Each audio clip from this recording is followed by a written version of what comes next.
Hello, everyone, and welcome to this Legal 500 and Galadri Advocates and Legal Consultants webinar, the regulatory framework for fintech in the United Arab Emirates. My name is Joe Boswell. I'm the head of the Legal 500's GC Powerless series, and I'll be introducing today's session, which is a very interesting one with relevance to pretty much everyone nowadays. We are taking a deep dive into the often weird and wonderful world of financial technology. We'll be looking at the regulatory framework for fintech in the UAE, and also we'll be going beyond that and asking where the financial world may be taking us next with some of its cutting edge technologies. We have an expert panel ready to tackle the topic and dispense some wisdom. I'm really looking forward to what they have to say. We have Manish Narayan and Katarina Smith of Galdari, who will be sharing their fintech wisdom with us. Manish is a partner in the firm's Dubai office. He's co-lead of the fintech department there. He's done substantial work in the field of digital assets and cryptocurrency, including currently advising a large European gaming company on setting up a proprietary crypto trading entity in the Dubai Multi-Commodities Center. Katarina is an associate who has substantial experience in corporate transactions, M&A, and complex commercial agreements. She has particular expertise in cloud computing and procurement contracts and in data protection, particularly in dealing with cross-border data transfers. So to begin, I believe Manish would like to pose a question to get the ball rolling. So Manish, go ahead. Thank you, Joe. Hi, Katrina. Can you walk us through what is fintech, blockchain, and cryptocurrency? How are they related and how do they overlap? Thank you, Manish, for your question. So financial technology, better known as fintech, is used to describe a new tech that seeks to improve and automate the delivery and use of financial services.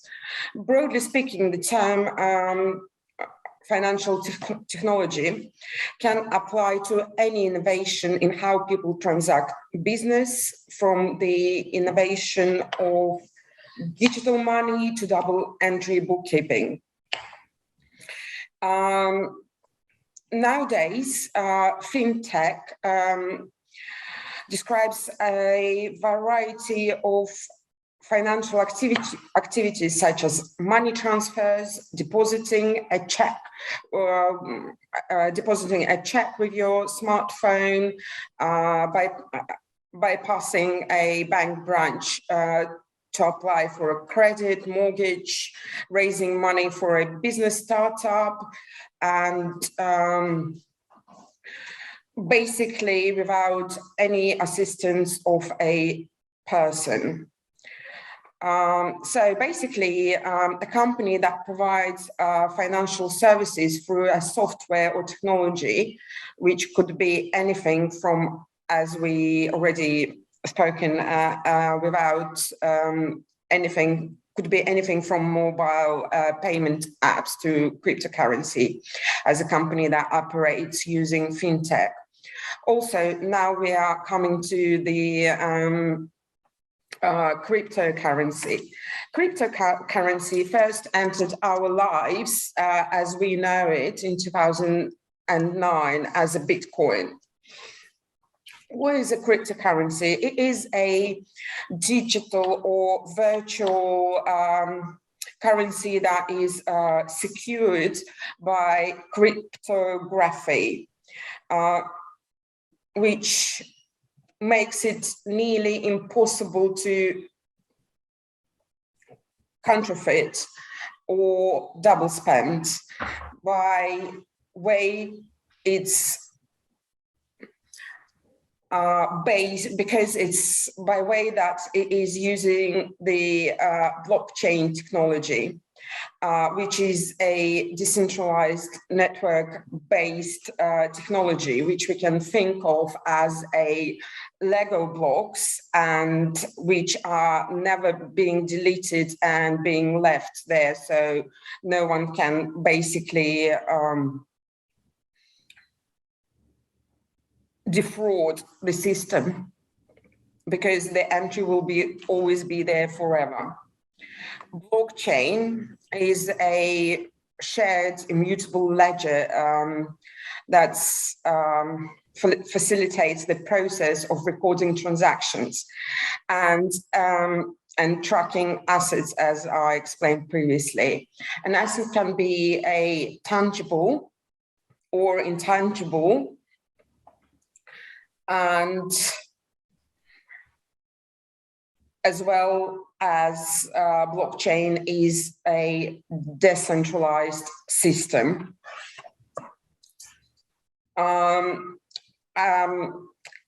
Cryptocurrency is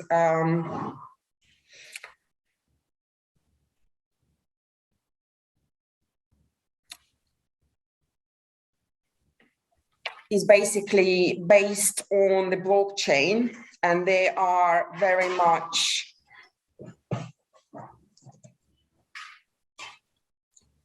related, because without a blockchain technology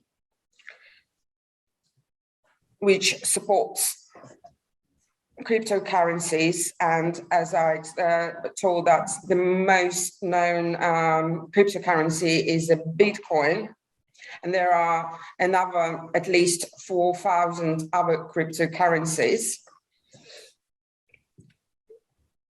making it through, and making it one of the most recent innovations in finance.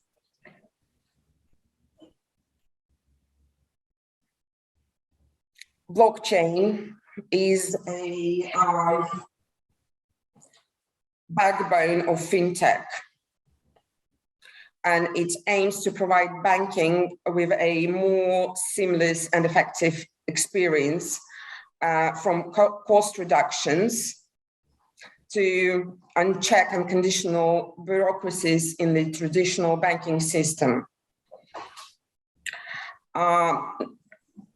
We are aware that there is a conglomerate of banks, let's say in Europe, which are looking at the blockchain and simplifying their transactions by using the blockchain. The most noteworthy effect of blockchain, it will be on the financial sector. And it is done, as I mentioned earlier, by limiting fraud and cyber attacks on the financial transactions. This technology will always assist in blocking data breaking and other comparable fraudulent operations, which enable fintech business to share or transfer safe and infrangible information through a decentralized network. So fintech and blockchain are two different approaches which work together in the financial sector of the market.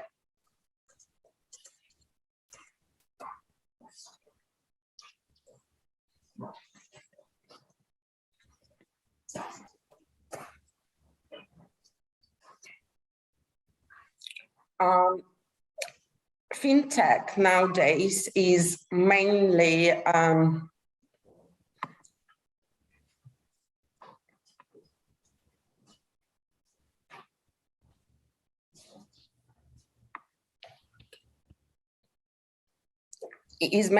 addresses younger populations such as millennials or and other generations, whilst it cannot offer enough to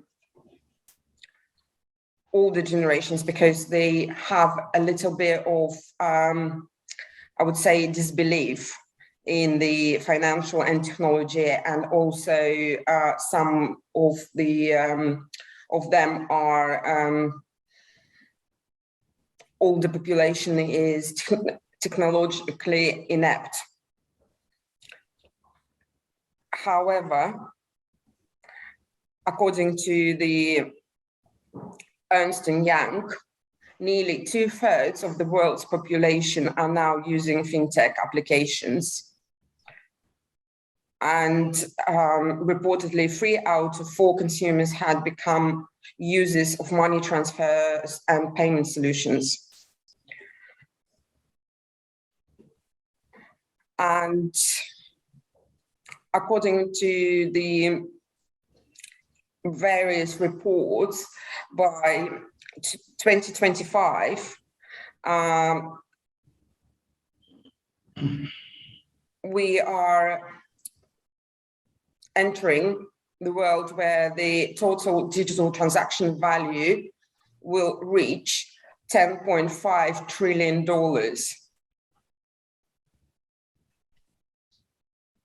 Whilst if we will compare it to 2020, where we already been using fintech quite a lot, being stuck at home during COVID period, for the most of the world, it's already reached $5.4 trillion. Whilst in 2017, it was only 3.3 trillion, approximately $3 trillion. And also, the 2/3 of the transactions in 2020 were made online.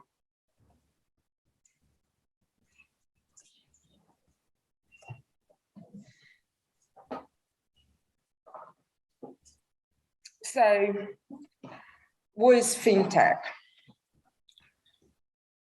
As you can see, any technology which delivers financial services through software such as online banking, mobile payment apps, or even cryptocurrency is referred to as fintech or financial technology, as I already touched upon previously. The main objective of the fintech is to enhance payment processing speeds, increase efficiency, and cut costs.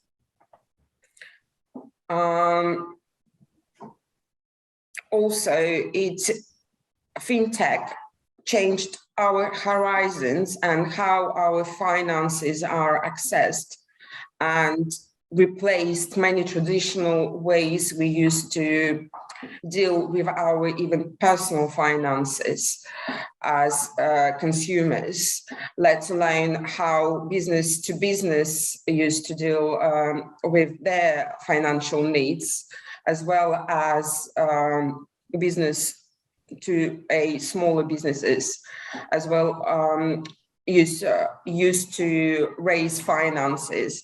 Now we have various fintech solutions, how to use crowdfunding and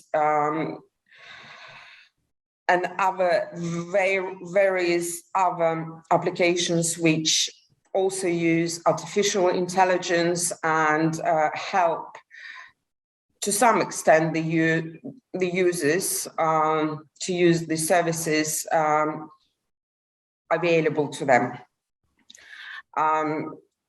Fintech also revolutionized some industries, especially insurance market,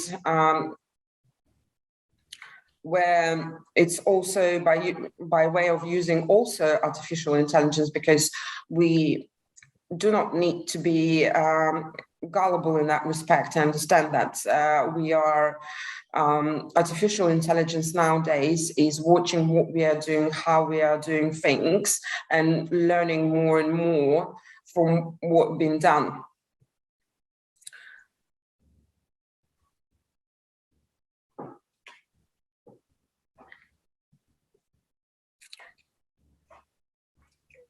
And we can see that fintech has been evolving. And if we look back into the end of last century, when Elon Musk initially created PayPal, for example, and PayPal was one of the first online financial technology company operating an online payment system globally. It supports online money transfers and serves an electronic alternative to traditional paper methods, such as checks and money orders. I remember myself using PayPal at first time and whilst buying goods from eBay. The company was and still is operating for online vendors, auction sites, and many other commercial users. And it charges a nominal fee.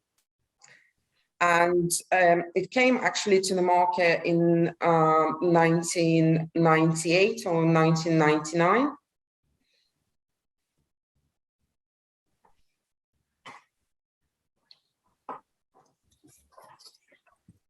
Also,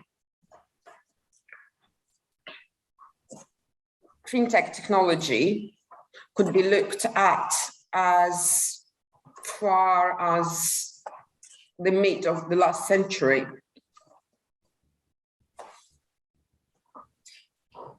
And in the mid of the last century, we came across to the credit cards, and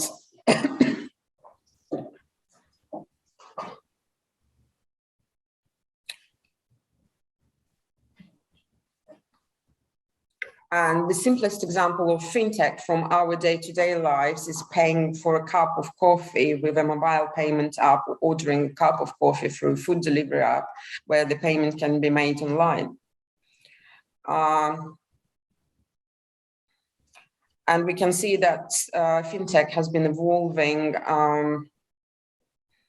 at the speed of light by providing several services to the market, such as the ATMs and electronic stock exchanges. As I mentioned, PayPal was one of the first ever companies which we, with the online payment system, which we used since the end of last century.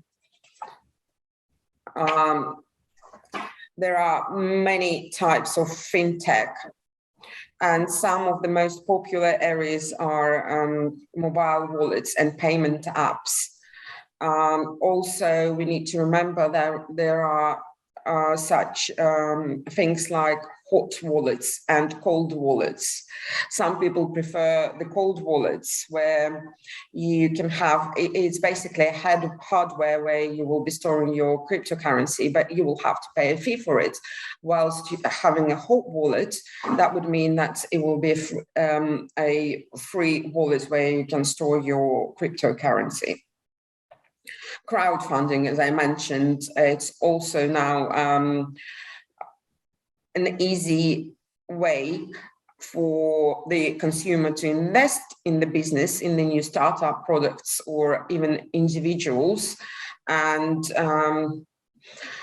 instead of those businesses trying to raise finances through the conventional means, cryptocurrency and blockchain, such as exchanges, which we very well all know, Coinbase and Binance, which allows us as consumers as well to buy and sell our cryptocurrencies we invested into.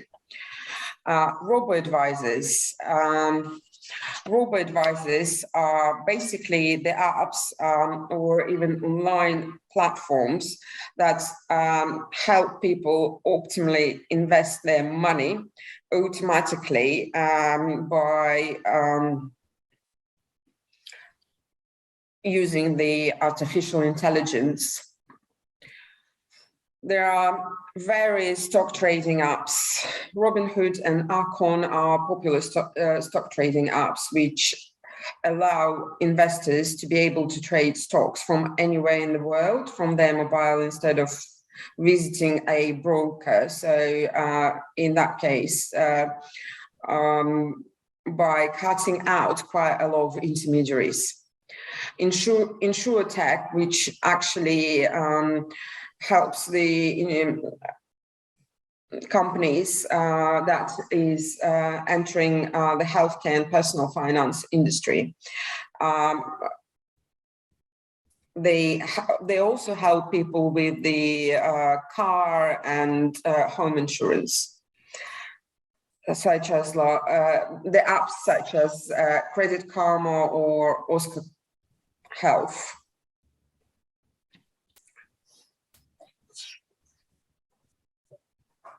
When it comes to the UAE, in the UAE we have a free zone, DIFC, Dubai International Financial Center, which actually one of the biggest technology accelerators in the Middle East, Africa, and South Asia region. So this hub, which has been introduced there, allows fintech, insurtech, regulatory tech, Islamic fintech startups to capitalize on unlimited opportunities and get their products or solution in front of the region's most established financial service organizations and pitch their products to them. And the programs which are available at the DIFC Fintech Hive are Fintech Accelerator Program, Scale Up Program, and Accelerator. Through DIFC Hub, there are various commercial licensing is available for the fintech companies. And which is quite a simplified process nowadays and allows those firms operate from the DIFC zone and be a part of a financial community of over 22,000 professionals.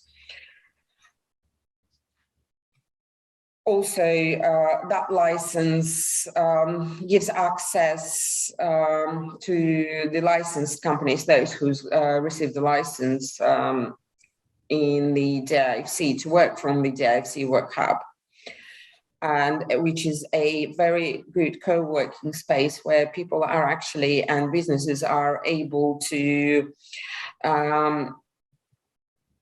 see the ideas and network within their field.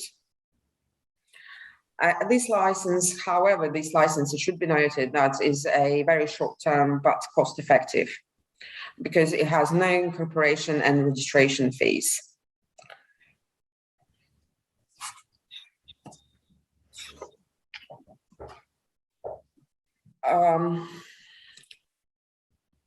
The innovation testing license is a Dubai Financial Services Authority's version of a regulatory sandbox. It is an independent regulatory body which supports innovative business models, products and services with the introduction of its innovation testing license. For this, DFSA enables innovative testing license holders to test out new and innovative financial products, services, and business models without being subject to the regulatory requirements that would otherwise apply to them as the authorized firms, which is quite heavy. And which brings us to the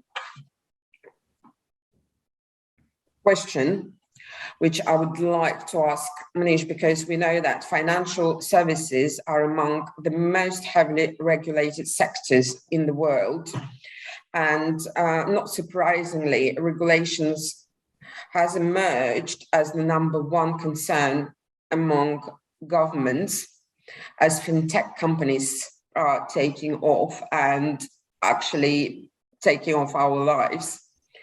So Manish, could you please elaborate on the regulatory framework in the UAE and the types of crypto licenses available in the United Arab Emirates?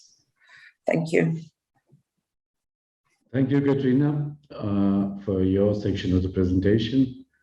What is very clear from the presentation is that not all fintech is cryptocurrencies.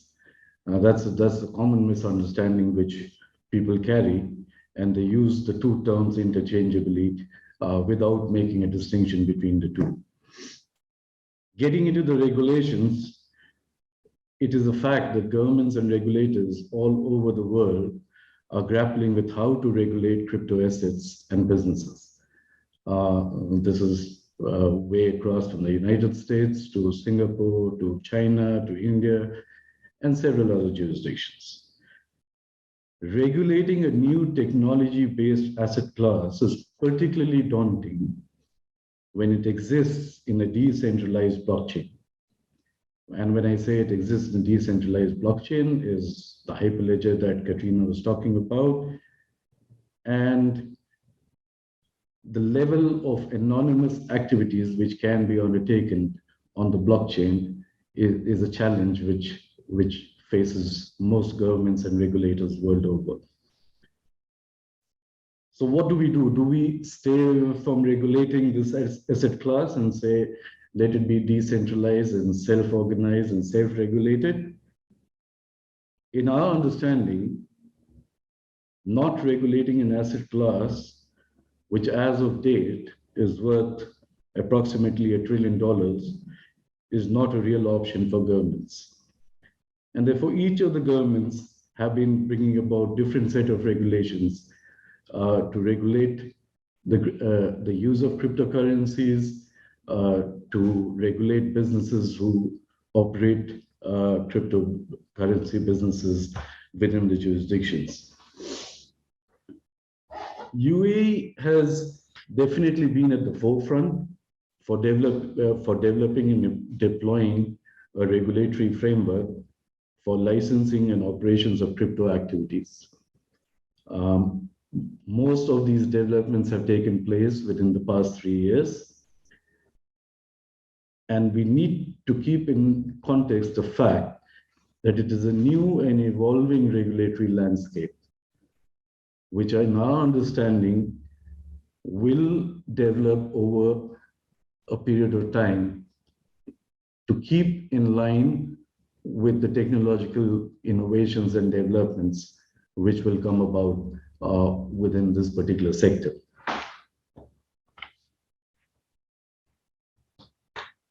Akshay, can you move to the next slide, please? Now, this particular slide essentially gives you the matrix of the different authorities who are involved in regulating and licensing of crypto activities within the UAE. Needless to say, it's the Central Bank of UAE, just like the central banks of other jurisdictions like UK, US, India, and what have you, is the primary body which controls the banking and financial systems within a country. Underneath the Central Bank of UAE, you have the Securities and Commodities Authorities, which I would liken it to the SEC in the US and the FCA in the UK. They are essentially in charge of regulating the financial markets within a particular, within the UAE. And there's a new entrant, which I'll talk in further detail as we move through the presentation, which is called the Dubai Virtual Asset Regulatory Authority. To my understanding, a virtual asset regulatory authority of this kind is the first of its kind globally. Correct me if I'm wrong, but that is based on what we have as research.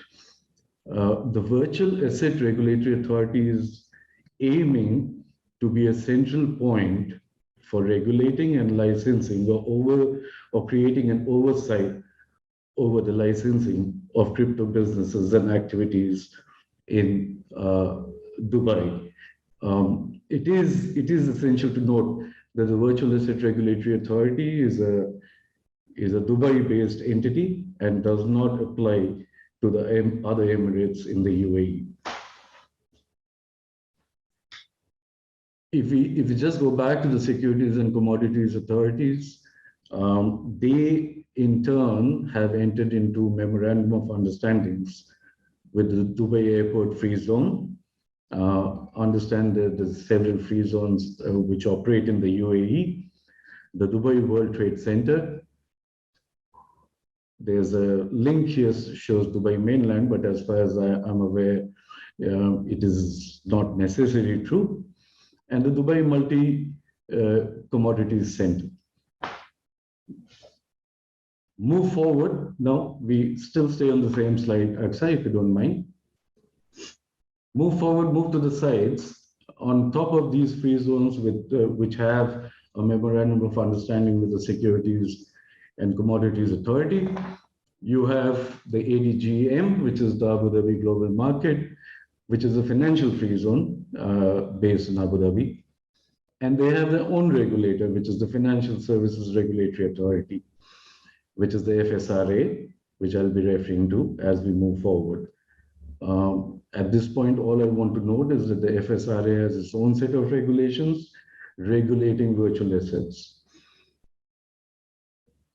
And if you move to the right, you have the Dubai International Financial Center, DIFC, which is fairly popular globally. And financial activities within Dubai International Financial Center are regulated by the Dubai Financial Services Authority. So you can see it's a complex network of authorities and regulators, and each of them having their own set of regulations which govern crypto activities and businesses in the UAE. Investors particularly need to be very careful and I would retract the word careful and say investors need to be aware as to which of these specific jurisdictions, authorities they want to deal with when they are making the investment decisions coming into the UAE. Aksa, can we move to the next slide, please? As I've already mentioned, the Central Bank of UAE is the apex administrative and governing authority for the banking sector in the UAE. And one of the aims of the Central Bank of UAE vis-a-vis virtual assets and virtual asset activity is to create financial stability and consumer protection. And they have issued a set of regulations called the stored value regulation, which we're not going to deal with in detail in this part of in our presentation, essentially because it essentially falls outside the remit of what we're going to be dealing with as we move forward. Aksa, can you move to the next slide? Now, the Securities and Commodities Authority released decision number 23 of 2020 concerning crypto asset activities and regulations. In short, we'll call it the CAAR, in order to regulate, and there are quite a few things which they want to regulate. They want to regulate the issue of crypto assets. They want to regulate the trading of crypto assets. They want to regulate offerings vis-a-vis crypto assets, listing of crypto assets in the UAE.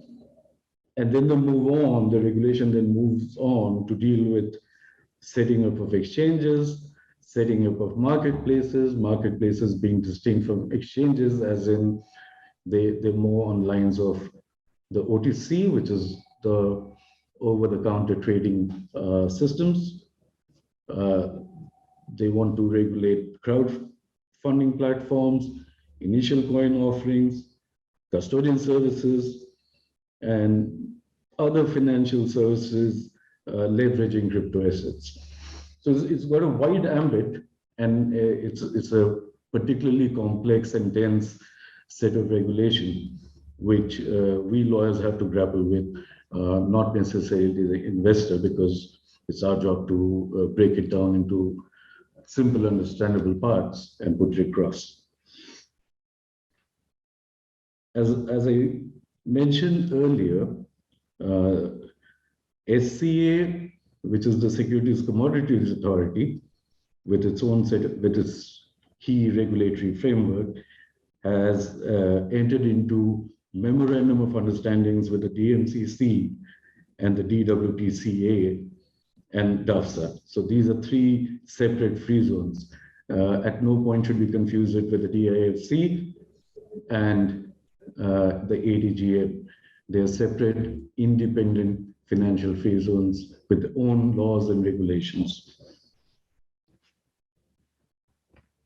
All these three free zones, which is the DMCC, DWTCA, and DAFSA, are at different stages of formulating policy for issue of licenses to crypto businesses and crypto-related activities within their specific jurisdiction. Can we move to the next slide, Aksa? We come down to the ADGM. I've already referred to it earlier. ADGM, from our experience, what we've seen is they were the first starters in the field of regulating crypto assets or virtual assets or whatever one wants to call them. The first set of regulations that they brought about was in 2018, and the authority which you need to deal with when you are dealing with the ADGM is the FSRA. FSRA has extremely detailed regulatory policies vis-a-vis each of the activities pertaining to crypto or virtual asset activities. It is essential to note at this point that the FSRA considers virtual assets as a commodity. Now that was the debate which was going on a few years back as to how do you classify crypto assets? Do you classify it as a security, which then means a different set of regulations would then apply to it, or is it merely a commodity? As we move forward and we look into the specific licensing, you will find that the DMCC, which is the Dubai Multi Commodities Center, and note there, the key part being commodities, is attracting a lot of investors to be the house or the center from where virtual activities are being carried out. Several position papers or consultation papers are in the mix. There's one which has been issued in 21 March 2020. And it is now trying to deal with this new entity, which seems to be catching everybody's imagination, which is the NFTs, non-fungible tokens. To be honest, I don't understand what is an NFT, apart from the fact that it's a piece of art which is put onto a blockchain and then somehow magically assumes value. I was recently discussing it with a client of ours, and he said he's developing power pills or vitamin pills to be sold in the NFT in the NFT space. Now, essentially, what you do is you buy a yellow pill and you pop the yellow pill, and then you become a Superman. Or you on the other hand, buy into a green pill, and then you become a Wonder Woman. Fair enough. People in the market are buying and selling, and therefore, who are we as lawyers to argue with that? Aksa, can we move on to the next slide, please? Now, interestingly, the Dubai International Financial Center has been fairly late on an uptake in terms of licensing of crypto businesses and crypto activities. Katrina rightly pointed out They were the front runners when it came to setting up the FinTech Hive and the FinTech Hub, and using sandboxes, allowing different FinTech applications to be tested out without having to deal with the extensive DAFSA regulations. Of late, since 2021, DIFC is also bringing about its own sets of regulations. They seem to be focusing on the issuance of tokens in the market. 3 years back, if you remember, what I'm referring to as a token now used to be the initial coin offering. And the initial coin offering essentially was mimicking the IPOs, which are more commonly understood. And what people would be doing was preparing white papers, and based on the white papers, offering coins for sale. Interestingly, I also bought a few, and unfortunately, the value as of today of those ICOs is zero. The point which I'm trying to make here is issue of tokens needs to be regulated. It needs to have the proper disclosures. It needs to provide the proper valuation, and only then be launched within any jurisdiction, be it the DIFC, the ADGM, the mainland, or any other country for that matter. Akshay, can we move on to the next slide? So in the mix of the authorities which we have already referred to, which is the DMCC, the DAFSA, the DWTC, which is really gaining traction as we speak today. It seems to be the preferred free zone to which investors are getting attracted. Very interestingly, the regulators there are very open to businesses and investors to have interactions and to develop policies which suit the investment environment. In comes another agency. The agency which we're talking about is VARA, which is the Virtual Asset Regulatory Authority. I did mention it in passing at the outset. VARA, which is was set up in 2022. It was set up by the passing of the Virtual Assets Law number 4 of 2022. The key takeaway of this law is that there will be a centralized regulatory authority for regulation of virtual assets in Dubai. We, based on our discussions with authorities and regulators, believe that VARA will soon have oversight over the licensing of DMCC, DAFSA, DWTC, or any other free zone which will be issuing licenses moving forward. We welcome the setting up of VARA. Obviously, the implementing regulations are still being put into place. Once the implementing regulations there, it will bring about even more clarity as to the role of VARA and whether VARA can become a central point for investors to approach with the technology plans, the business plans, the financial plans prior to making an investment decision into the UAE. Akshay, can we move on to the next slide, please?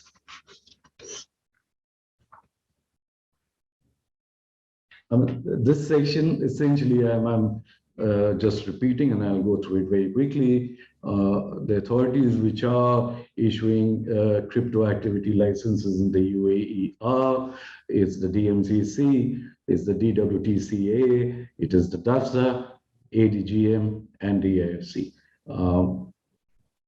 No other authority or free zone is, as of date, issuing crypto activity licenses. Can we move on to the next slide? Yes. Just to make it, just to take it forward and inform investors as to the kind of licenses that they can be applying for in the UAE. It is first and foremost, it's essential that the business which wishes to invest in a crypto activity in the crypto space in the UAE has a business plan. They, as I mentioned earlier, they need to have a technology outline, they need to have a business outline, they need to show the financials, they need to have the KYCs in place. And then look at the various licenses which are available and see how the businesses actually fit into it.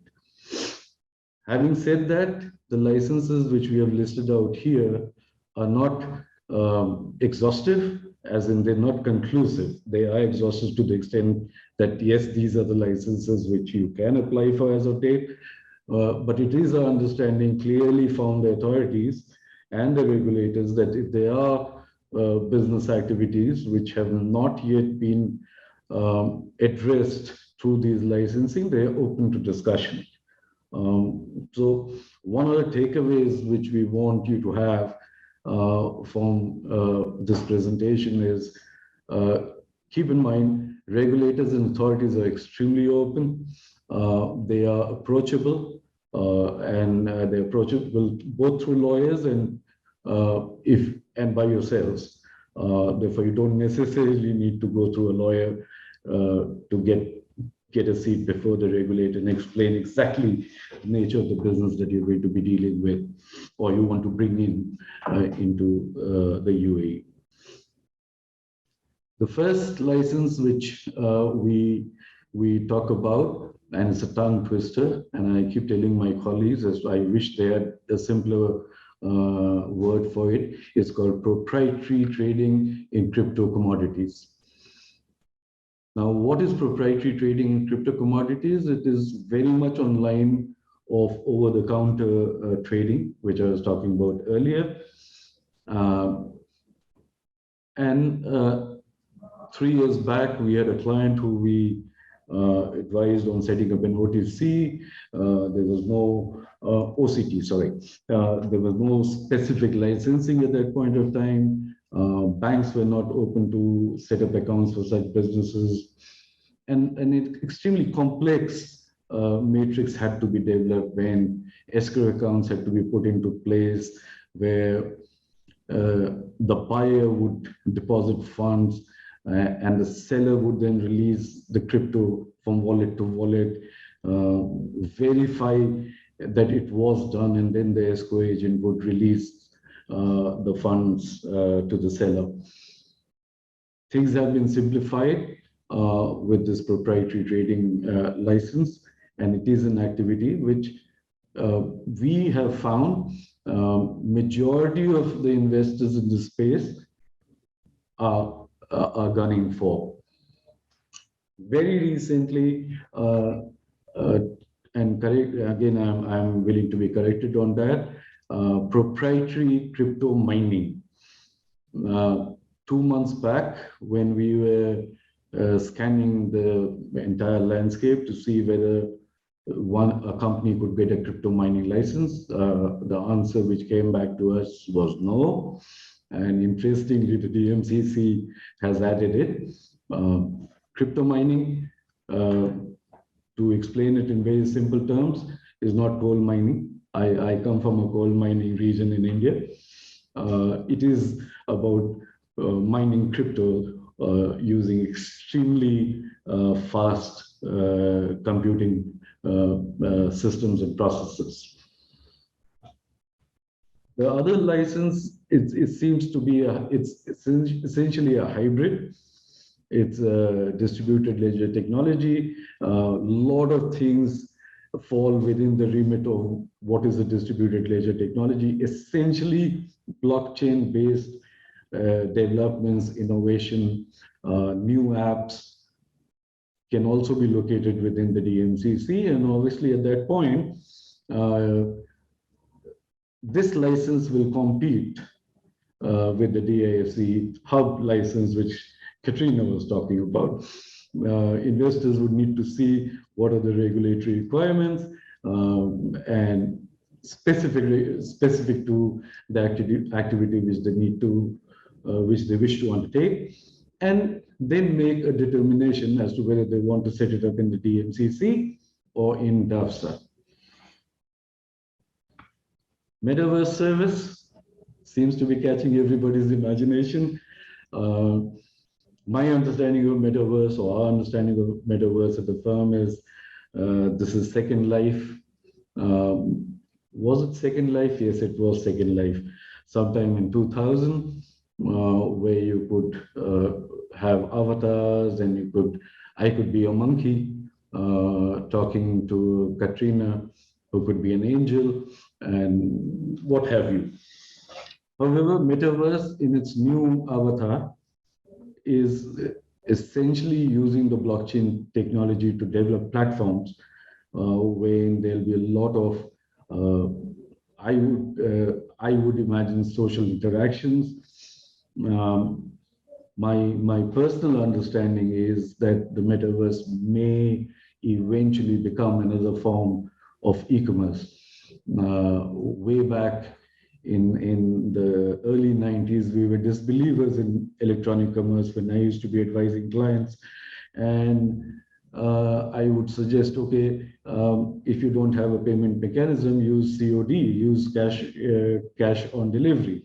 And people would laugh at me. But we have seen where e-commerce has developed. And we don't want to take a negative position within the metaverse.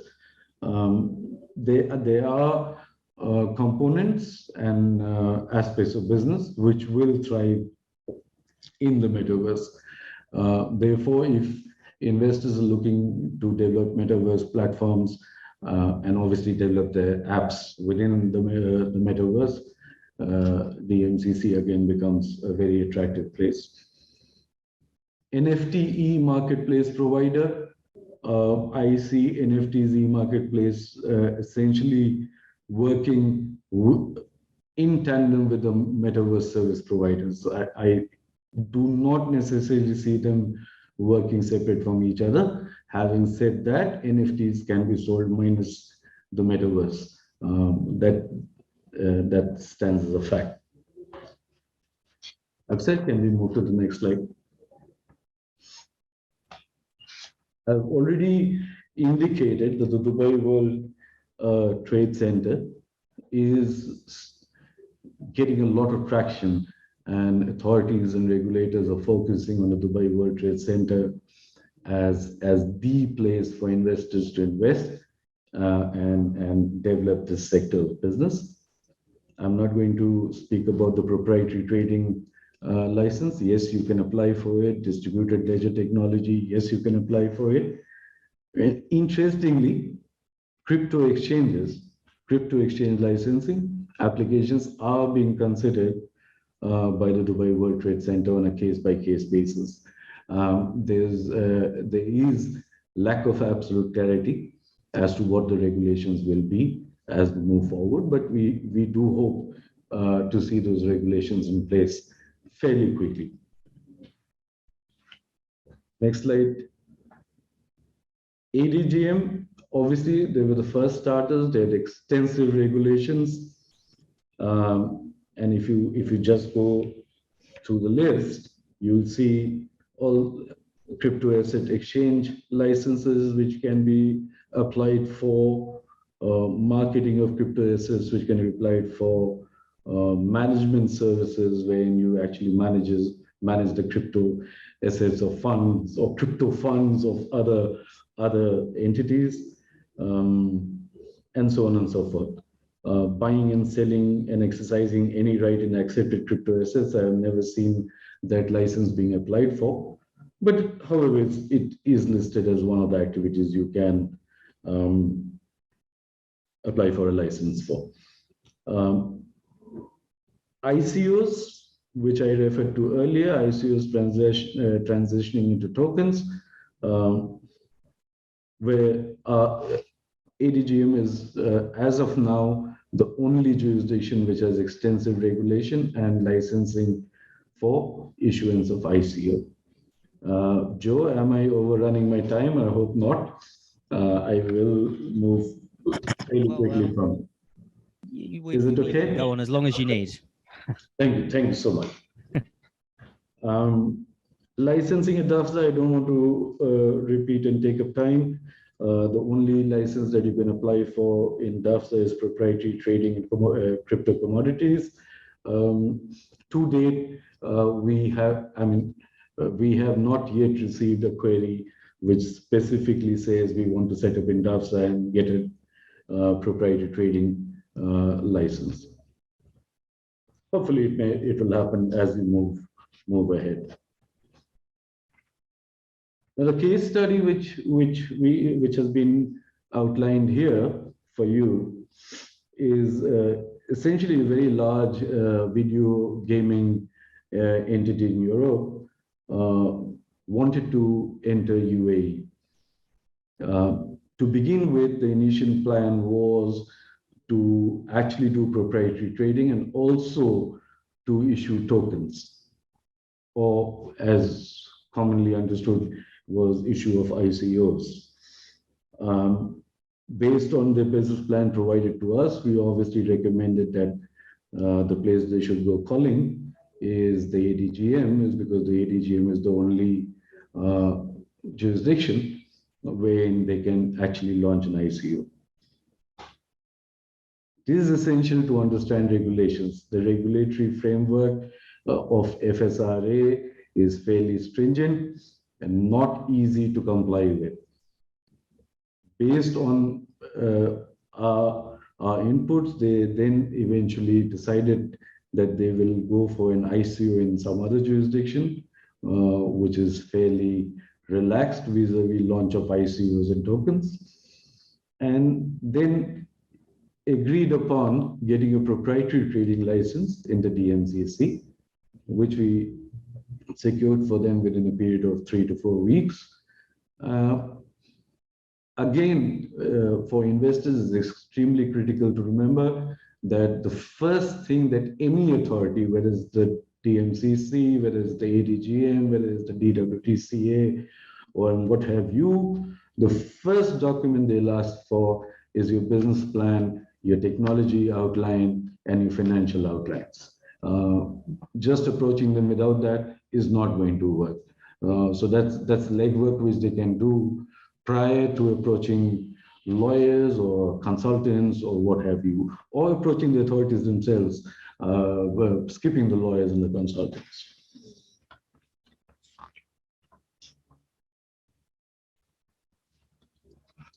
Local trends for fintech, AXA.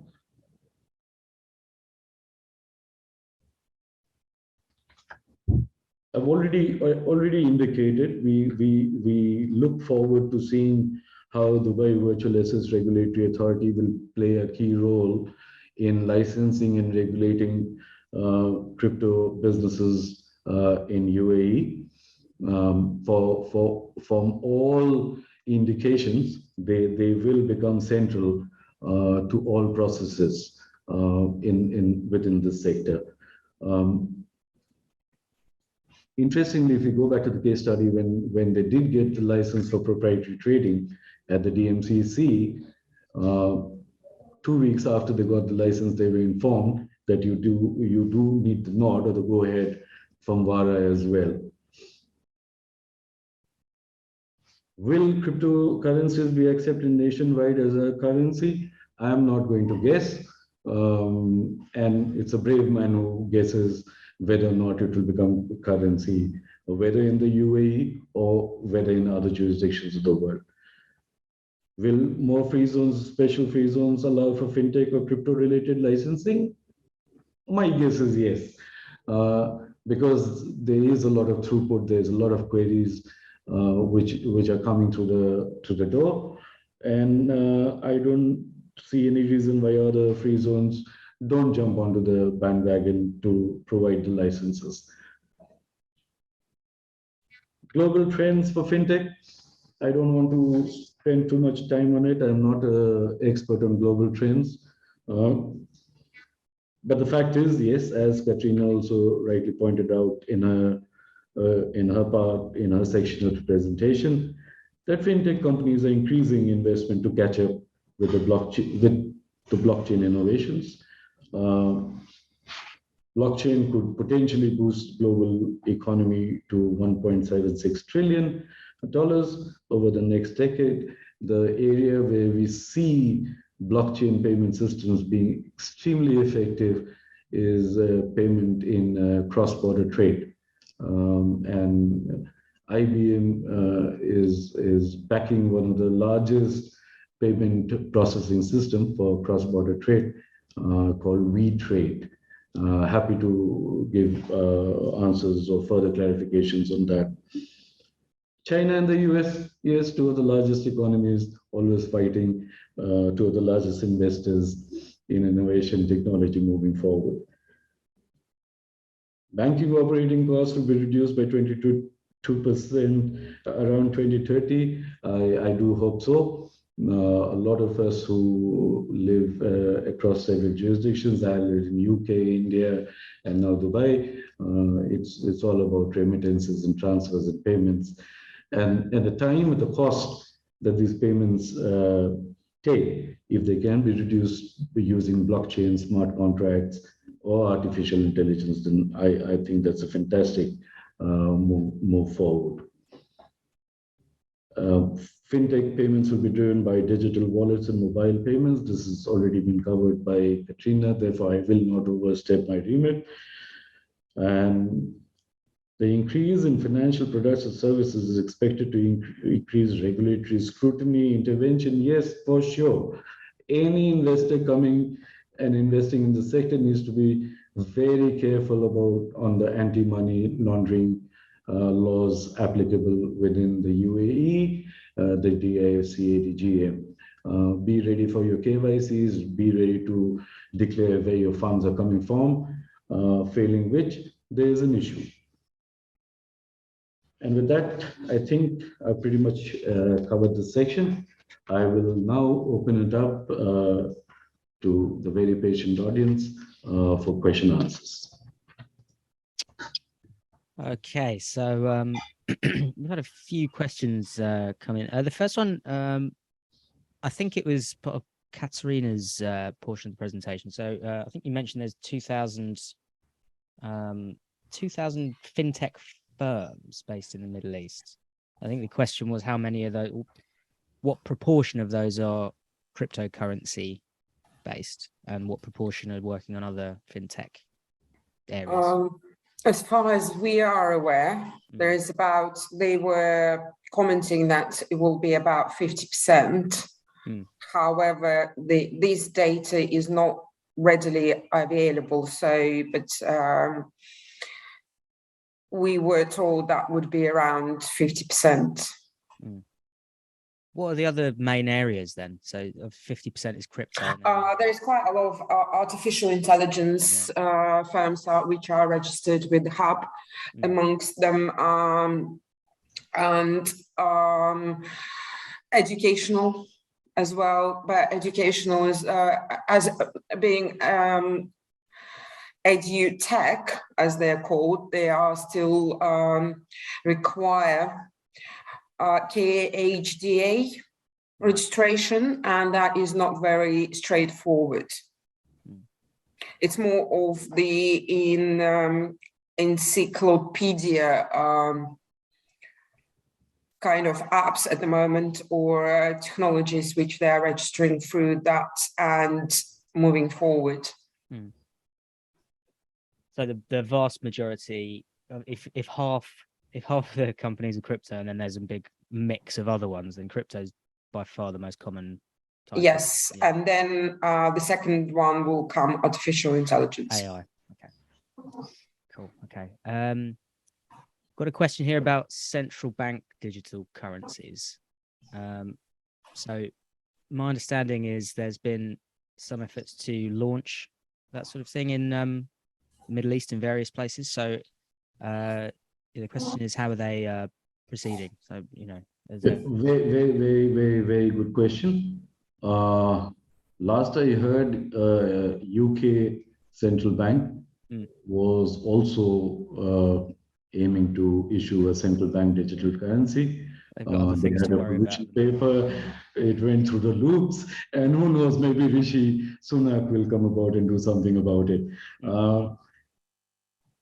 Let me be very clear, central bank digital currencies which are being contemplated within the UAE is not something which regulators talk about or are willing to share with the general public or even the legal fraternity for that matter, unless you are closely involved in certain aspects of the regulations or the central bank digital currencies.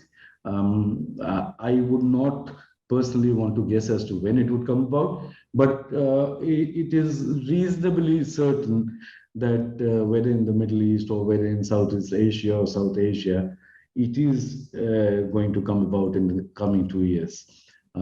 India, if I understand correctly, is already well advanced in doing the same. Joe, the key thing when you're talking about a central bank digital currency is all about security. It's about security and the IT infrastructure which will support it. Because look at the number of scams which are taking place within the crypto industry. If the IT security of the central bank was to be compromised, we're looking for big trouble. Perhaps bigger than what UK has just seen with Madam Truss and a fantastic budget. Centralizing things like that is obviously any issues will be correspondingly larger, right? So exactly. Yeah. Okay, questions just come in. First one's a quick one, which you might have covered, but might as well just recover it now. Which regulatory authority looks over and issues e-wallet licenses, stored value facilities? Stored value is the Securities Commodity Authority. When it comes to the mainland and the 3 free zones, DMCC, DAFSA, and DWTCA, for stored value regulations in the ADGM, it is the FSRA. As and when it comes about in the DIOC, it will be the DAFSA. Is that clear? Yeah, seems clear to me. I'm not an expert, but I'm sure many in our audience are. Right, slightly broader one here. So with multiple regulatory bodies as well as free zones issuing their own set of regs, how does a fintech firm or cryptocurrency platform know what applies and where? Also, how does one ensure that it is not only compliant, but also not going overboard in terms of compliance? It's a key issue, as telling you in the case study. You see, the company wanted to do A, B, and C. We did a scan of the regulatory frameworks, and we suggested ADGM. Having seen the regulations within the ADGM for whatever reasons, they decided no, they don't want to do the token offering from the ADGM because regulations are too stringent, and they then decided to just go for a proprietary license in the DMCC. I think the key thing is to one, get your business plan in place, scan the regulations of each of these authorities. Yes, it looks fairly oppressive, but it is not. You essentially need to know the ADGM regulations. If you're looking at ADGM Abu Dhabi, you need to look at the DAFSA regulations if you're thinking of DIFC, and you need to look at the SCA regulations if you're looking at mainland or the other free zones within the UAE. Okay, so maybe we should have one more question and then wrap up as we're over slightly. One has just come in from the audience. What about, is there a community or platform for law firms to share their experience in this new field, or I suppose maybe some sort of industry body where you can sort of share best practice and things like that with crypto firms and things like that? Is there anything like that exists? Not necessarily a law firm body, but you have the Dubai blockchain. And we work very closely with them. Dubai Blockchain looks into all aspects of regulation of virtual assets, development of blockchain, innovation, technology. If I may name drop Dr. Marwan Al-Zaruni, who is the CEO of Dubai Blockchain, was incidentally the first person who introduced me to Bitcoins 5 years back. I was completely shocked as to what is this asset class that he's talking about. So yes, the Dubai blockchain is definitely a place which you should be looking at if you want to bounce off ideas, see how the regulations fit into your business plan, see whether new regulations need to be brought about. Many of our audience might have heard about the concept of DAO, which is the decentralized autonomous organizations. And perhaps they know that DAOs are now getting an LLC wrapper in the US, which limits the liability, but DAOs operating within the UAE as of now are not. But I am aware that quite a few DAOs have approached the regulatory authorities and said, why don't we bring about the change to get the LLC wrapper so that DAOs can also become more prevalent within the jurisdiction. Okay. I think if it's okay with you guys, we can wrap up there then. We've covered an awful lot of ground on this presentation. So thank you very much to both of you for sharing your wisdom with us. So just before we go, I'd like to remind everyone this is a Legal 500 webinar in association with Gallery Advocates Legal Consultants. See you again next time for our next informative and entertaining webinar. But thank you very much to our expert speakers here. Thank you very much to all of you for turning up and giving such interesting questions. And thank you, Joe, for being such a fantastic moderator and guiding us through. Pleasure, as always. It's a pleasure. Thanks a lot. Thank you, Joe. Thank you very much. Have a nice evening. Bye. Bye-bye. Bye.